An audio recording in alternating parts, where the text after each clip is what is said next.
C'est ça qui a quand même activé cet été. Je sais qu'il y a plusieurs qui prennent une distance, donc il y a des compagnies qui cherchent à engager des gens, mais il y a possibilité de travailler en géologie cet été.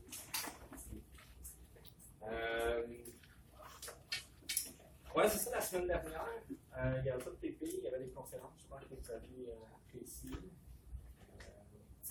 C'était une bonne occasion de rencontrer des gens, puis justement, il y avait des employeurs sur place qui cherchaient à recruter des étudiants qui étaient venus à la conférence.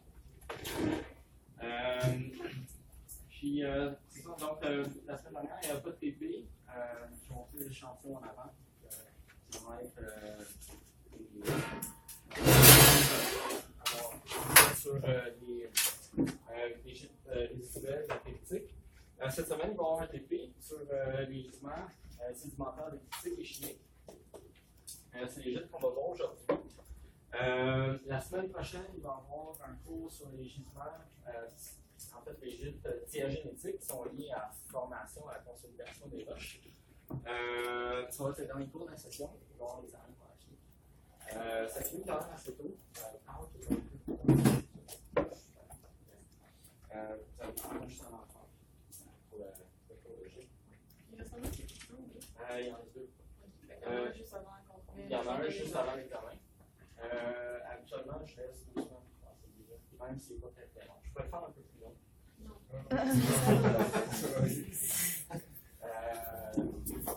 Donc, ça va être différent.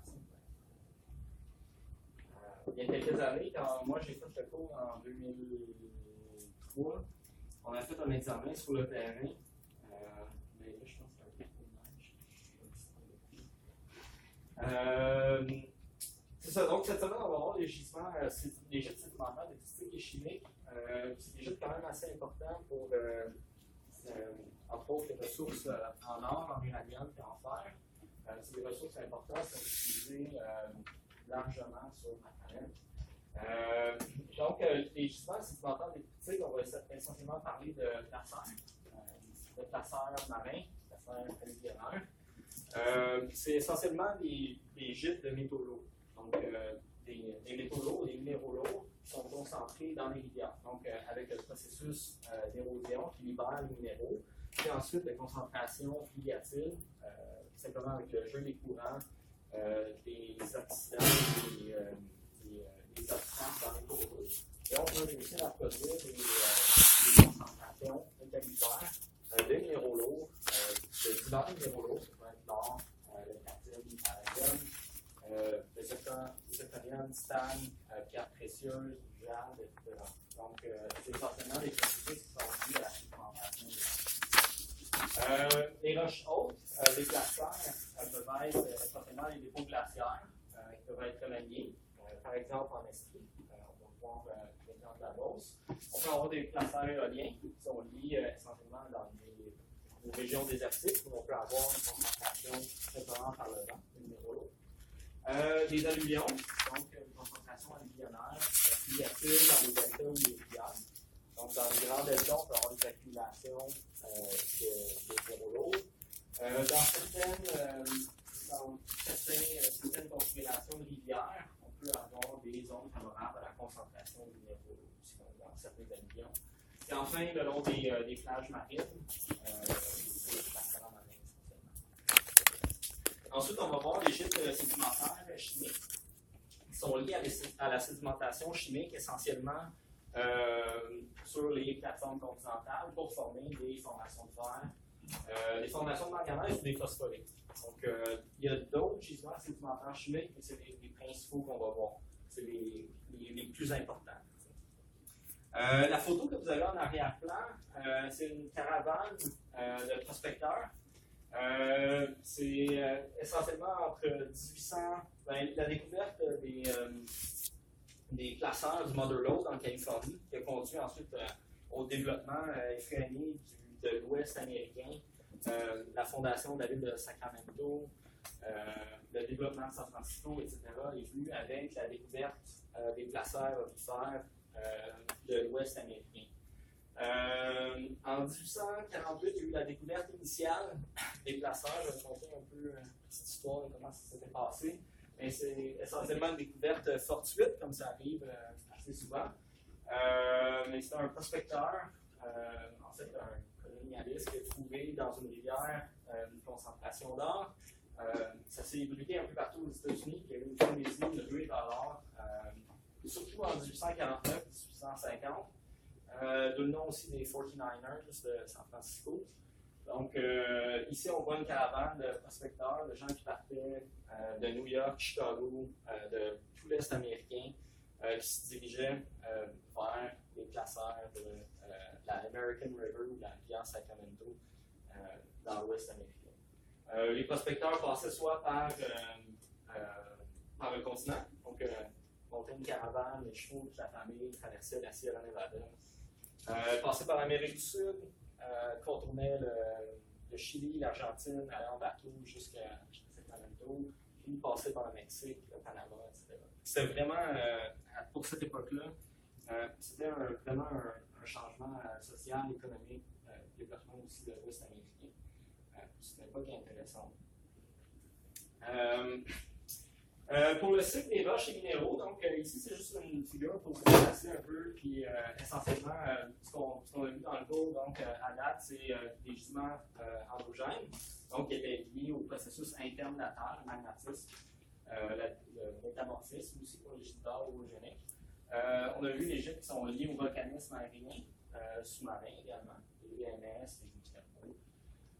Puis là, on se concentre, comme la semaine dernière, sur les environnements sédimentaires, donc exogènes. Essentiellement, donc les processus qui sont liés à la sédimentation chimique et donc finalement dans l'enveloppe superficielle. C'est quoi exactement les placers? En fait, c'est des concentrations de minéraux lourds qu'on retrouve dans les sédiments meubles. Donc, généralement, ça va être des alluvions qui ont été retravaillés par l'eau, par le courant, soit le courant des rivières ou le courant marin. Le contenu final des placeurs peut être assez diversifié. Il va dépendre essentiellement de la roche source. Donc, si on est dans une région où il y a des gîtes aurifères filoniens, par exemple, on va retrouver des placeurs à or. On peut avoir des placeurs à or, uranium, platine, puis une foule d'autres minéraux, zirconium, titane, épin, des pierres précieuses également. Donc, il y a souvent des gîtes de saphir, émeraude qui vont se trouver dans les placers. Donc, simplement parce que les minéraux sont libérés, ils sont relativement denses et résistants à érosion, donc on peut les développer. Ici, c'est deux exemples. Vous avez un placeur dans un quartzite paléozoïque, un quartzite cambrien qui vient des Appalaches. Vous voyez ici, il est légèrement dolomitique, il a une couleur brunâtre. Puis les associations de minéraux lourds qui sont essentiellement des ilménites dans ce cas-ci, des ilménites de magnétite. C'est un placeur à fer titane qui est dans la région de Sutton. Il n'y a jamais eu d'exploration à Sutton, mais il y a eu d'exploration pour le fer titane dans cette région-là. Donc, vous voyez ici quand même assez bien les structures sédimentaires, la stratification, les lits obliques qui ont été déformés. On peut voir encore les structures sédimentaires qui sont liées à la sédimentation des minéraux. J'ai même cette roche-là dans mon sac en ce moment. Ah ouais? J'ai oublié, je l'avais vu. OK. Ben,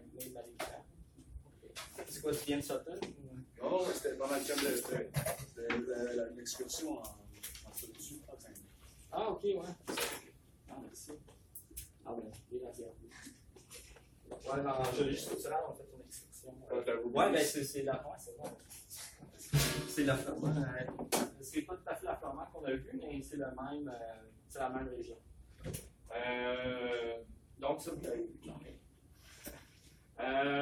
L'autre photo, c'est un conglomérat pyriteux à or. En fait, c'est à or uranium archéen qui vient du Witwatersrand, qui est un méga district minier en Afrique du Sud, qui a produit à peu près 50% de l'or de la planète. Donc, l'or qui a été extrait par l'homme sur la planète. Donc, 50%. Donc, c'est un gisement, un district minier qui est vraiment faramineux. On voit, c'est un conglomérat essentiellement à cailloux de quartz, de quartz et de chert. Vous pouvez voir aussi des cailloux ou des grains de sable, en fait du sable pyriteux arrondi, qui témoignent de l'érosion des grains de sable, puis la préservation des pyrites dans les sédiments. Donc, la pyrite est relativement lourde, puis est associée entre autres à l'or dans les placers d'Afrique du Sud. En fait, la composition des placers, les différents métaux qu'on va retrouver à l'intérieur des placers va dépendre évidemment de la roche-source. Si vous regardez, par exemple, dans le Witwatersrand, c'est dans une ceinture de roche verte, où il y a des gisements d'or, des gîtes d'or éparpillés. On peut avoir des concentrations d'or dans les placers. Par exemple, dans la province de Grenville, on a beaucoup de roches gabbroïques, d'anorthosite, qui contiennent entre autres de l'ilménite, de la titanomagnétite. Donc, c'est des minéraux lourds qu'on peut retrouver à grande échelle dans la province de Grenville. C'est pas étonnant donc qu'on retrouve des quartzites, des anciens sables qui ont été lithifiés, qui sont riches en fer titane dans les bassins sédimentaires appalachiens. Donc, il y a eu de l'érosion de la province de Grenville pour former des sables, des placers, dans les deltas, dans les rivières, riches en ilménite et titanomagnétite. Donc, ici, c'est une liste assez exhaustive des différents minéraux qu'on peut trouver dans les placers, que ce soit les minéraux lourds comme le granat, par exemple, qui peuvent être utilisés aussi pour faire des abrasifs, qui peuvent être exploités dans les placers. Donc, il y a quand même une très grande variété de produits qu'on peut extraire des placers.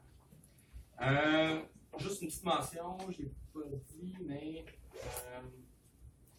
les paloplacers, ici, c'est deux paloplacers. Les placers, essentiellement, c'est quand la roche est pas lithifiée. Donc, ça va être un sable meuble que vous pouvez extraire dans une rivière, sur le bord d'une plage, etc. Mais les paloplacers, essentiellement, c'est lorsque le sédiment n'est plus meuble, il est lithifié, donc c'est une roche. On va parler d'un paloplacer.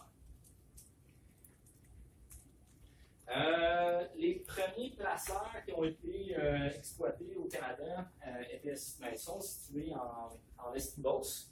Il y a toute une région où on retrouve des sédiments fluvio-glaciaires. Il y a des îles également qui sont riches en or, particulièrement dans la région de Mégantic. Si vous allez un peu plus au sud, ici, Chartierville, vous allez probablement y aller au camp de terrain de Quaternaire. On trouve une région là, donc, où il y a des différents placers de préservés dans les rivières qui sont développés dans les sédiments glaciaires, simplement par le remaniement qui est lié au passage du ruisseau Mining. Donc, vous pouvez trouver ici, l'échelle, je pense, c'est 1 mm. Ça va être 1 mm. Donc, des pépites d'or qui sont relativement petites, mais essentiellement, c'est la rivière Gilbert qui est située ici, la rivière Chaudière et le ruisseau Mining qui sont aurifères. Donc, c'est des placers qui ont été découverts il y a quand même assez longtemps, en 1847, avant même le Mother Lode de la Californie. Donc, on peut voir ici, c'est la rivière Chaudière, la rivière Gilbert en arrière, et on peut voir les travailleurs. Il y a différentes façons d'extraire des minéraux lourds. Ici, en fait, ils utilisent un jet d'eau qu'on appelle le monitor. C'est encore utilisé maintenant en Alaska, au Yukon, en Colombie-Britannique. On utilise un jet d'eau. Ici, c'était essentiellement l'énergie potentielle de l'eau, donc la gravité qui était utilisée. On n'avait pas nécessairement des portes, mais c'était seulement des tuyaux qui étaient liés à un bassin en amont. Puis avec la pression d'eau, on pouvait libérer les graviers. Et ensuite, c'était traité là, avec différents appareils. Donc, c'était assez artisanal à cette époque-là, mais on trouve encore aujourd'hui des exploitations de ce type-là.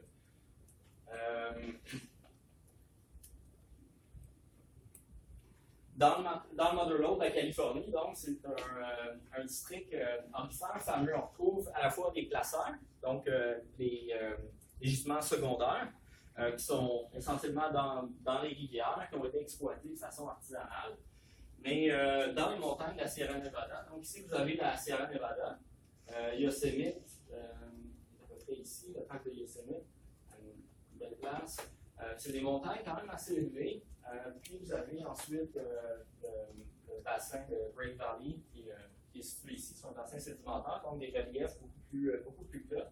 Puis sur les flancs ouest de la Sierra Nevada, vous avez toute une série de rivières qui s'écoulent vers l'ouest, évidemment, et qui sont orifères. Il y a plusieurs gisements d'or dans la haute Sierra Nevada. Donc, il y a à la fois les gîtes sédimentaires secondaires, mais aussi les gîtes primaires qui sont essentiellement des gîtes filoniens. Donc, c'est des gîtes d'or orogéniques. L'or a été libéré des veines orifères, puis ensuite distribué dans les placeurs jusqu'à à peu près Sacramento. Donc, c'est une grande région. Ici, on parle d'à peu près 100 km. C'est l'ordre de. Donc, c'est un district qui est encore miné aujourd'hui. Il y a des exploitations souterraines, mais les placeurs, c'est essentiellement l'exploitation artisanale pour des petits prospecteurs américains qui exploitent leur petits placeurs, leurs petits filons d'or. Donc, les exploitations qui avaient eu lieu dans le Mother Lode, vous pouvez voir ici, c'est des dragues. Donc,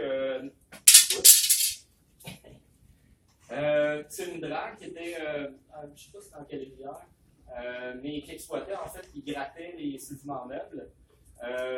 Les sédiments meubles montaient dans la machine. Il y avait simplement en utilisant la densité, puis des tables vibrantes, mais qui réussissaient à extraire l'or directement à partir du sédiment.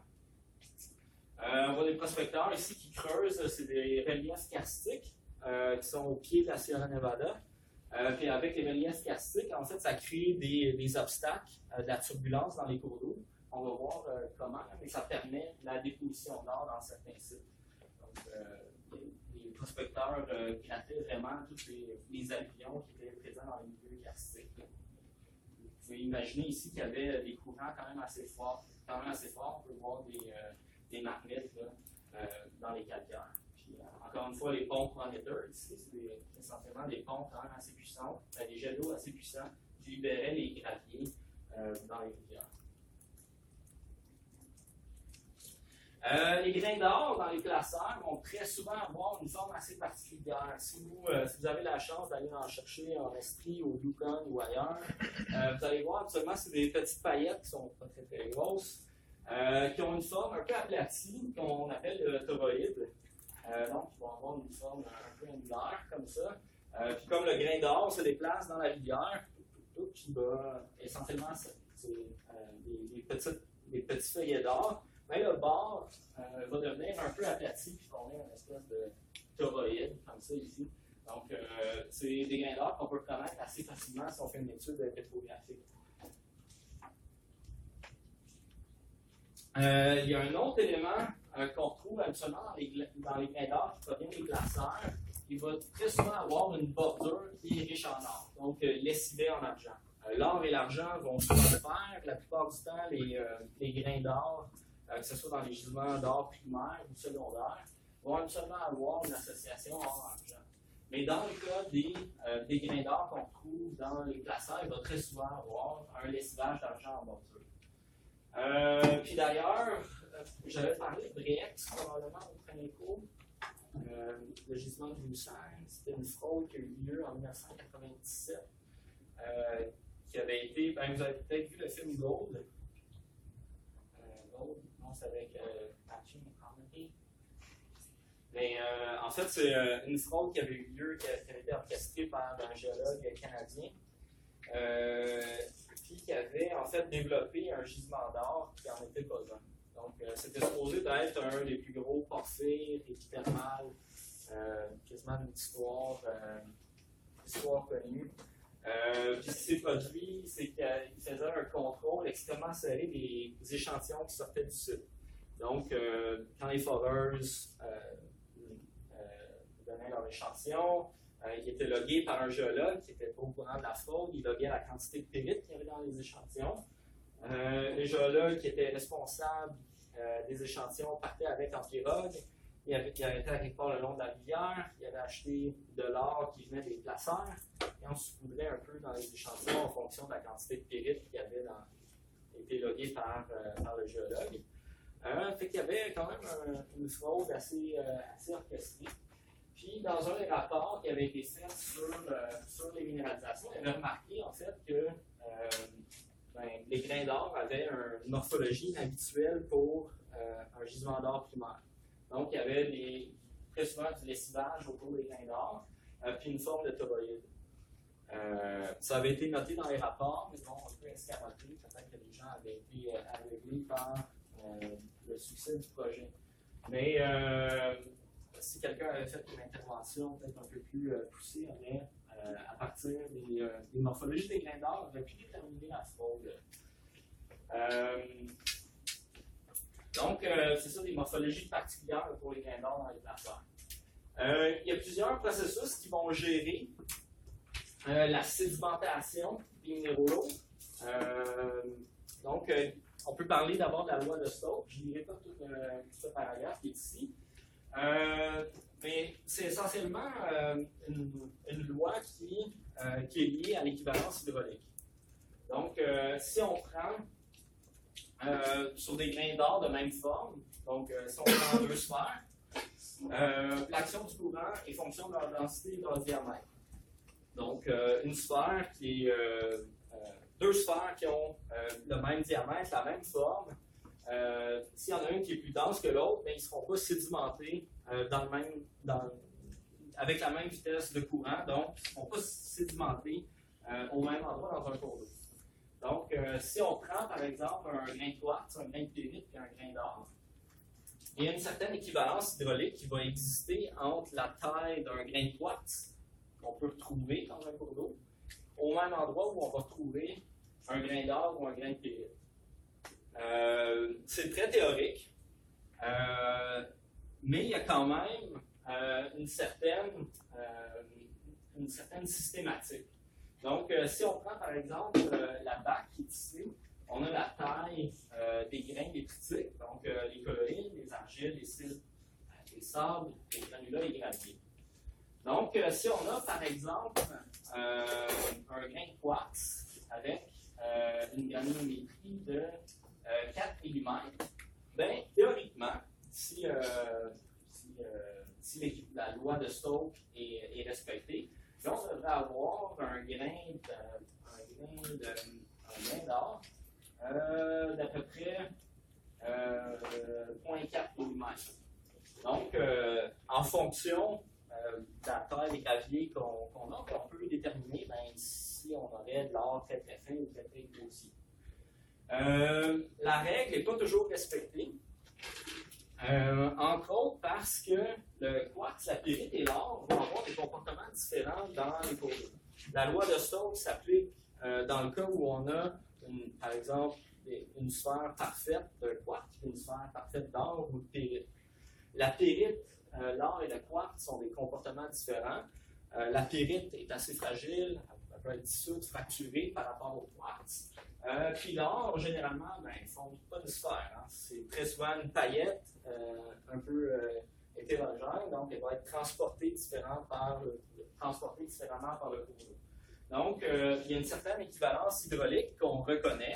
Donc, la plupart des placeurs de minéraux lourds, entre autres pour l'or, vont se trouver dans les sédiments les plus grossiers. Donc, si vous allez dans une rivière faire de la prospection en esprit avec votre bâté, vous allez trouver les grains d'or habituellement là où les sédiments sont les plus grossiers, dans les graviers. Donc, pour récupérer l'or, on utilise la loi de Stokes. Vous avez probablement déjà vu dans les films ou sur YouTube des vidéos de prospecteurs avec leur bâté. C'est un peu comme aller à la pêche. Donc, vous vous installez sur le bord du cours d'eau, une petite pelletée de terre, une petite bière, vous la bâtez. C'est vraiment le fun. Je vois à chaque année. Mais vous pouvez récupérer quelques grains d'or, puis c'est toujours bien agréable. C'est simplement l'utilisation de la loi de Stokes. Principe numéro 2, concurrence entre la gravité de la particule et la turbulence de l'eau. Donc, si vous prenez, par exemple, un bac dans lequel vous faites un test d'écoulement, vous pouvez avoir, par exemple, un écoulement laminaire assez constant. Dans la nature, c'est très très rare. La plupart du temps, on va avoir un écoulement turbulent. Donc, s'il y a des obstacles dans une rivière, dans un cours d'eau, le courant est assez hétérogène, donc on va avoir une certaine turbulence qui permet d'avoir des variations rapides dans la vitesse du courant qui peuvent être latérales par rapport au courant et par rapport au cours d'eau. Donc, les variations de vitesse et de la turbulence de l'eau vont permettre de mettre en suspension, mais aussi de favoriser la sédimentation, la déposition des minéraux lourds. Donc ici, c'est un graphique qui montre la taille des particules, donc les particules les plus petites à gauche et les plus grosses à droite. La vitesse du courant, flow velocity. Donc, pour tout simplement éroder une particule, que ce soit de l'argile ou les grains de sable ou des graviers, ça prend une certaine vélocité du courant, ça prend une certaine vitesse. Pour avoir sédimentation, on doit avoir une rupture quand même significative dans la vitesse du courant. Donc, les endroits où on va avoir une certaine turbulence vont être des endroits favorables pour la mise en suspension, mais aussi pour la sédimentation des grains les plus lourds. Donc, si vous faites une section, ici, c'est une section de rivière, disons, c'est tout simplement schématique. Donc, on a une zone où on a une vitesse maximale, c'est-à-dire un écoulement laminaire, avec des zones plus turbulentes, avec la turbulence maximale. C'est des zones où on va avoir donc érosion puis sédimentation directement en bordure des zones les plus turbulentes.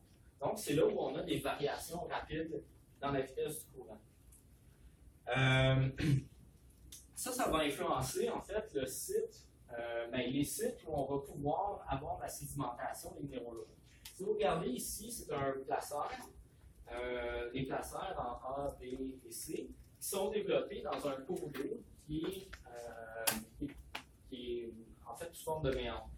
Donc, au fur et à mesure que le cours d'eau avance, les méandres vont avancer également, puis se développer vers l'aval du cours d'eau.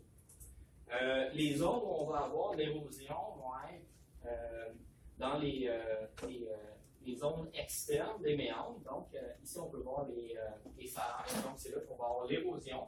Puis, on va plutôt avoir déposition à l'intérieur des méandres. Donc, les placeurs, les zones où on va trouver les grains les plus grossiers, les graviers, les minéraux lourds, donc l'or, le fer, le titane, vont se retrouver dans des zones de placeurs qui vont se développer vers l'aval du cours d'eau. C'est une zone là, qui est vraiment prospective pour les placeurs, les zones internes des différents méandres. Là où on va avoir de la turbulence aussi, donc entre une rivière qui est tributaire d'un plus grand fleuve, à la confluence des deux, on va avoir des variations rapides dans la vitesse du courant. Donc, par exemple, si on a un tributaire ici qui alimente le fleuve, dans lequel on a peut-être traversé des gisements ou des gistes d'or qui contiennent de l'or, qui contiennent une certaine quantité d'or, on peut transporter cet or puis le déposer dans les zones où on va avoir une certaine turbulence, une variation rapide dans la vitesse du cours d'eau. Un autre exemple, dans certaines roches, par exemple dans des chênes, dans des roches métamorphiques qui sont foliées, on peut avoir une foliation qui est verticale. On peut avoir des saillies dans le fond d'un cours d'eau. Puis ici, par exemple, si on a un cours d'eau qui se déplace vers la droite, donc s'il y a un courant vers la droite, il peut avoir une certaine turbulence derrière les saillies. Puis c'est là qu'on va déposer les grains les plus lourds. Donc, dans les zones où on va avoir la turbulence. Donc, c'est différents contextes où on peut développer ou concentrer les minéraux lourds. Les prospecteurs, les géologues utilisent ce concept-là pour développer ce qu'on appelle la sluice box. La sluice box, c'est simplement en fait, ça peut être en bois, en métal.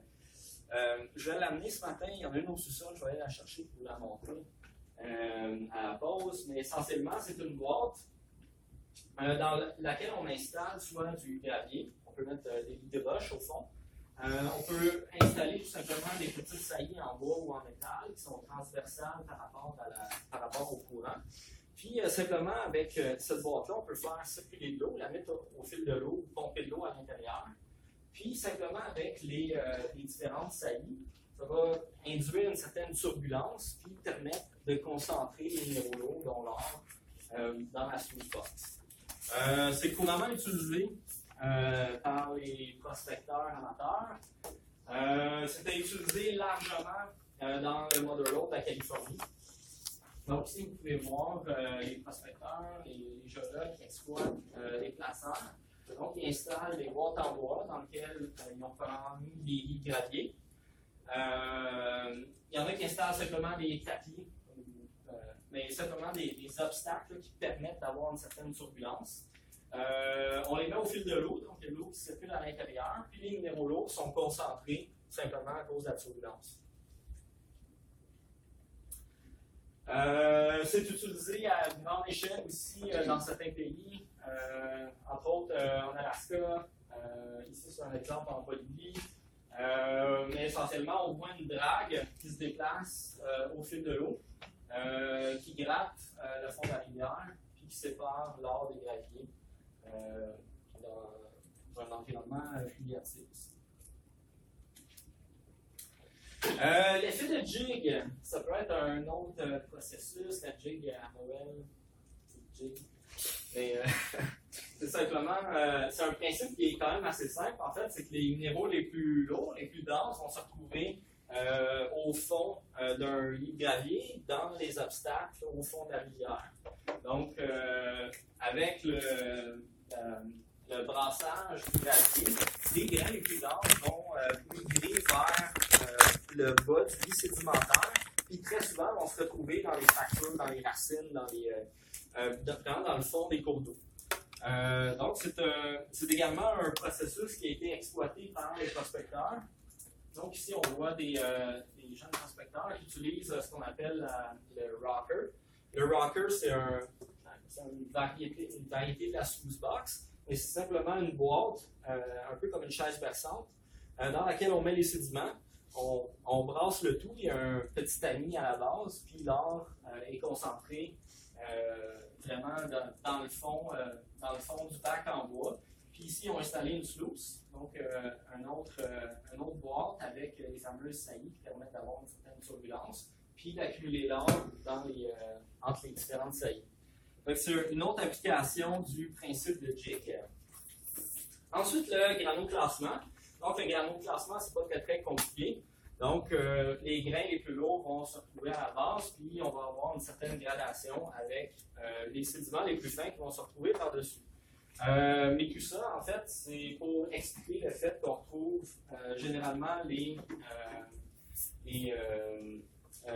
une association, donc la loi de Stokes, entre les grains les plus grossiers, les graviers, les grains les plus fins, les grains d'or, qui vont se retrouver dans les zones les plus où on va avoir des variations de courant importantes, donc où on va avoir une certaine turbulence.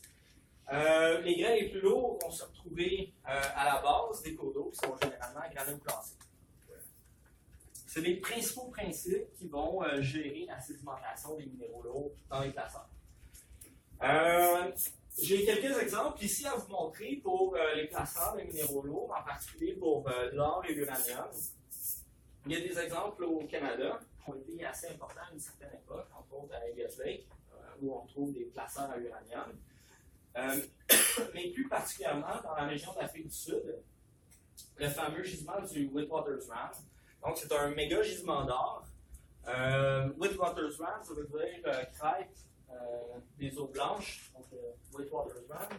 On peut voir une chute ici sur un des niveaux d'arénite du Witwatersrand.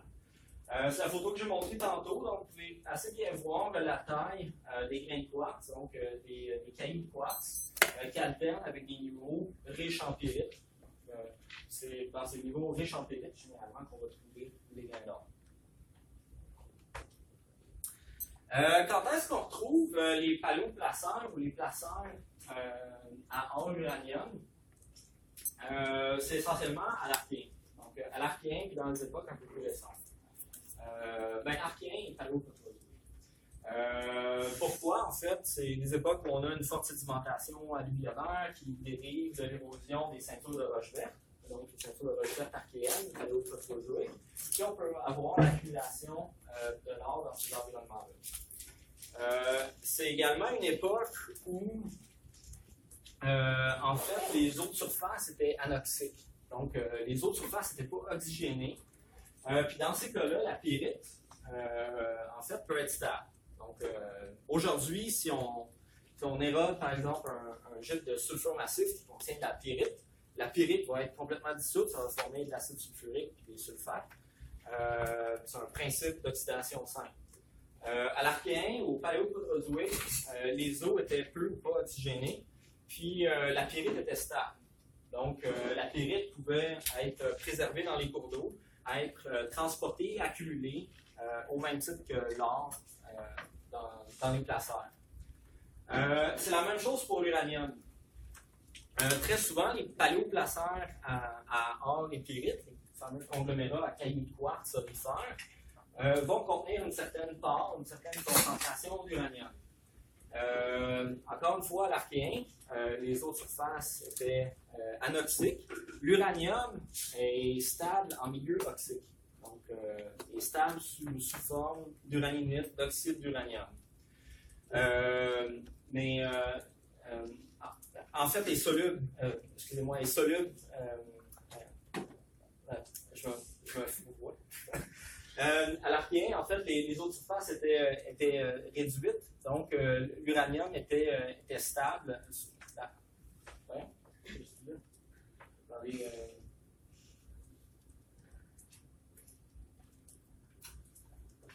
J'ai un blanc de mémoire dans mon diagramme de stabilité de l'uranium. Il faudrait que je le mette ici.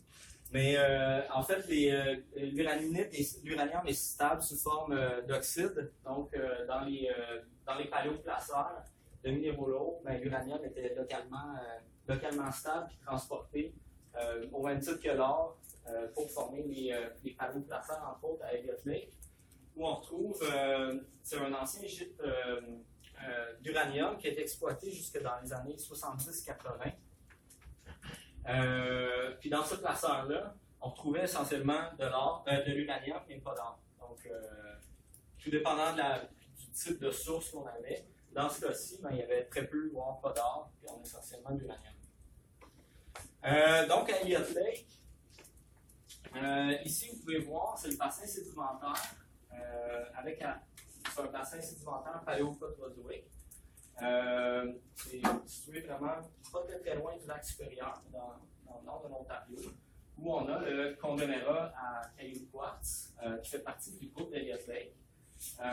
Donc ici, tout ce qui est à l'est du bassin, puis au nord, au sud, c'est essentiellement des roches archéennes.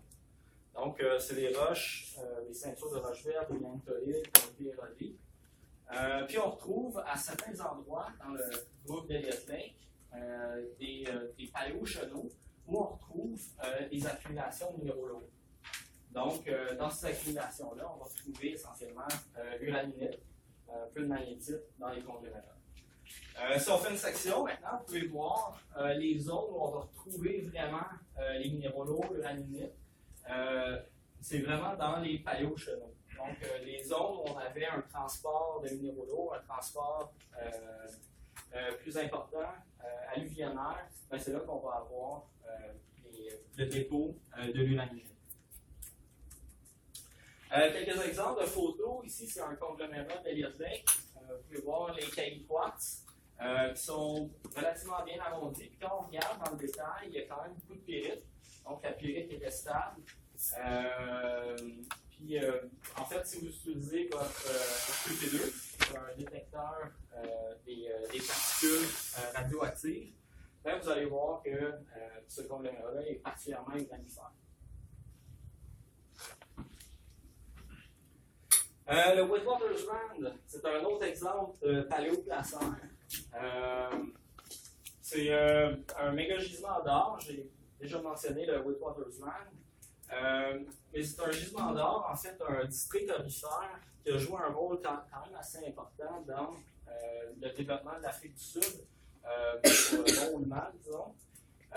Mais c'est une région qui a été contestée à la fois par les Britanniques, les Boers, les Hollandais. Donc, c'est une région qui a vu beaucoup d'activités minières, puis beaucoup de misère aussi depuis. Mais en fait, c'est une région minière vraiment importante encore aujourd'hui, qui en 1883 jusqu'à 90, qui a vu énormément d'activités, énormément de développement. C'était une ruée vers l'or vraiment extraordinaire. Donc, c'est une région qui était contestée entre autres par les Britanniques puis les peuples Boers, qui étaient installés entre le Orange Free State et le Transvaal. Donc, on est toujours en Afrique du Sud. C'était une région qui était initialement colonisée par les Hollandais.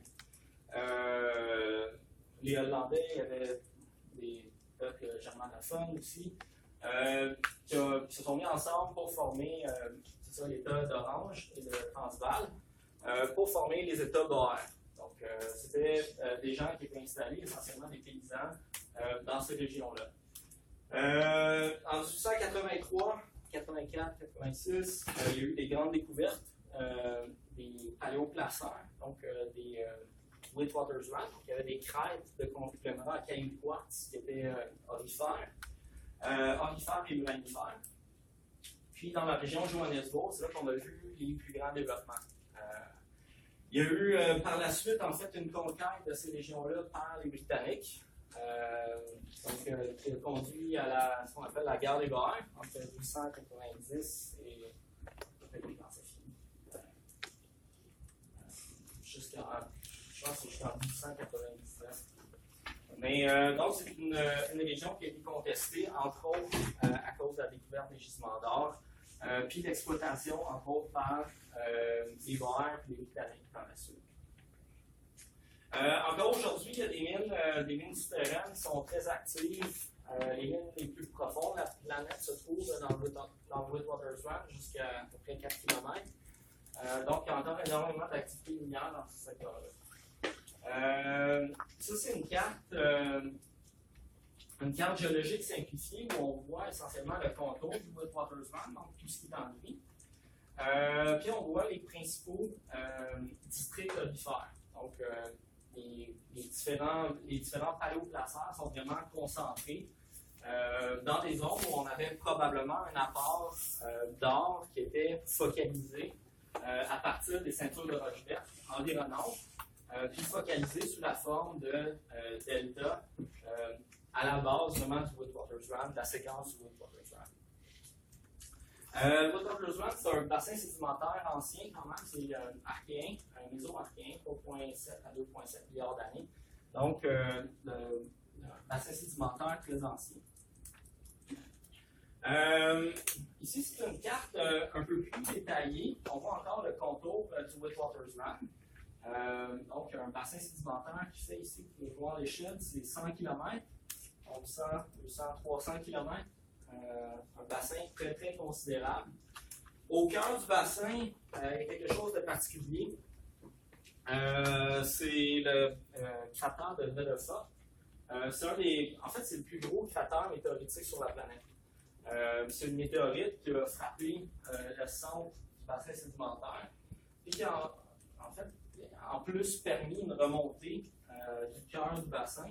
Donc, il y a une remontée du socle dans le cœur du bassin, ce qui permet en fait d'avoir une exposition encore plus importante des paléoplaceurs, puis des couches vraiment basales du bassin sédimentaire du Witwatersrand.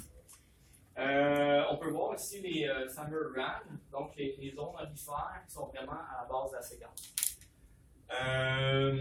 Même si le Witwatersrand a un pondage qui n'est pas très très important, les zones aurifères, vraiment les paléoplaceurs, les niveaux qui sont aurifères ne sont pas très très épais.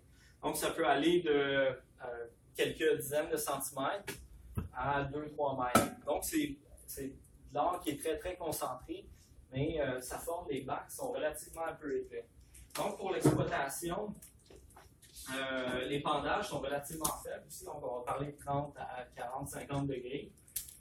Donc, pour l'exploitation, ça peut être relativement ardu. Donc, les géologues, les mineurs vont faire des galeries qui sont relativement peu hautes, donc, mais qui vont être très, très larges. C'est assez difficile pour miner, puis assez rapidement, même si c'est pas à très, très fort pendage, la profondeur augmente quand même assez rapidement. Donc, là, maintenant, depuis l'exploitation initiale dans les années 1880-90, on se retrouve à 4 km de profondeur. Puis la minéralisation continue encore. Donc, c'est encore un budget aurifère assez faramineux. Maintenant, j'ai quelques échantillons à vous montrer qui sont assez spectaculaires. Vous voyez le conglomérat à cailloux de quartz. Donc, cailloux de quartz ici. Les cailloux de pyrite, donc le centre pyriteux, vous voyez la forme bien arrondie. Donc, l'idée ici, c'est qu'on a un conglomérat qui est constitué de grains de pyrite et de cailloux de quartz détritiques. Puis, à l'intérieur de ces niveaux-là, on va trouver des grains d'or détritiques à l'intérieur. Vous pouvez voir des belles structures sédimentaires ici. Donc, vous pouvez imaginer les laminations en croisées. Notées entre autres par, marquées entre autres par la pyrite, les grains de quartz. Généralement, c'est du quartz quand même assez blanchâtre qu'on trouve dans les cailloux de quartz, avec aussi souvent des chefs, donc des conglomérats quartzeux, pyriteux, aurifères. Donc, il y a plusieurs hypothèses qui ont été avancées pour la formation du Witwatersrand. Je présente ici le Witwatersrand dans le contexte des gisements sédimentaires détrités. Parce que, en fait, il y a certainement une part du gisement qui est détrité. On trouve de l'or en association avec des formes deltaïques. Les zones aurifères obéissent habituellement aux différents principes sédimentaires qu'on a vus plus haut, entre autres à la loi de Stokes, à peu près, pas toujours. Mais à la loi de Stokes, les zones de turbulence préférentielles, etc. Donc, les études sédimentologiques démontrent qu'il y a une concordance entre les différentes zones aurifères et le contexte sédimentologique local. C'est une carte ici qui montre en fait les zones aurifères avec en fait les isocontours ici représentent la granulométrie, donc les classes les plus gros qu'on va trouver dans les horizons sédimentaires. Donc, vous pouvez voir, par exemple, aussi sur la carte, la direction des paléocourants, donc déterminée à partir des structures sédimentaires. Donc, on peut voir que sur cette carte-ci, le paléocourant se dirigeait vers l'est. On peut voir que la taille des cailloux de quartz, des grains de quartz, diminuait vers l'aval, augmentait vers l'amont. Puis ici, on retrouve tous les trous de forage qui étaient aurifères. Donc, on peut voir qu'il y a une certaine concordance entre les structures sédimentaires locales, les paléochenaux, les paléocourants, puis la présence des zones aurifères. Donc, il y a des évidences sédimentologiques qui suggèrent un lien entre de l'or détritique et les concentrations aurifères. Si on regarde maintenant d'autres photos, vous pouvez voir ici des laminations entrecroisées, des laminations obliques, dans lesquelles on trouve à la fois l'or, la pyrite, puis parfois des minéraux d'uranium comme l'uranium. Donc, l'or s'accumule sous forme, obéit au principe de sédimentation, puis forme des laminations obliques, là où on devrait retrouver les minéraux lourds. Toutefois, dans certains exemples, comme celui-ci, vous voyez les grains de pyrite, donc la pyrite typique arrondie, qu'on appelle aussi la pyrite buckshot. Donc, la pyrite arrondie, qui est sans doute détritique, donc qui a eu une certaine érosion, avec des grains bien émoussés. Puis, vous pouvez voir dans la matrice, entre les grains de pyrite, de l'or, qui n'est pas nécessairement toroïdal, qui n'est pas en paillettes, donc ça n'a pas l'air d'être de l'or franchement détritique. Donc, il y a de l'or secondaire ici qui s'est inséré dans la matrice, peut-être à la faveur de fluides hydrothermaux. Donc, ça souligne une certaine discordance entre une source de l'or qui est exclusivement sédimentaire, puis de l'or qui serait hydrothermal ou remobilisé ou introduit pendant une seconde phase de minéralisation. Encore aujourd'hui, il y a des débats sur la source de l'or, son origine, sa préservation au sein du bassin. La découverte initiale a été faite en 1883, fin des années 1800. Puis encore aujourd'hui, il y a des débats qui sont faits. Il y a plusieurs chercheurs qui travaillent entre autres sur le Witwatersrand pour déterminer la source de l'or, donc d'où provient l'or. Est-ce qu'il a été érodé des environnements, des ceintures de rochenettes adjacentes? Est-ce que de l'or hydrothermal qui provient d'une circulation hydrothermale dans le bassin? Donc, c'est les hypothèses qui sont avancées pour la formation du Witwatersrand.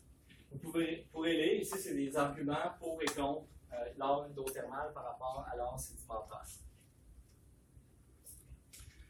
Justement, il y a quelle heure? On va faire une petite pause ici. Je vais aller chercher la soupe.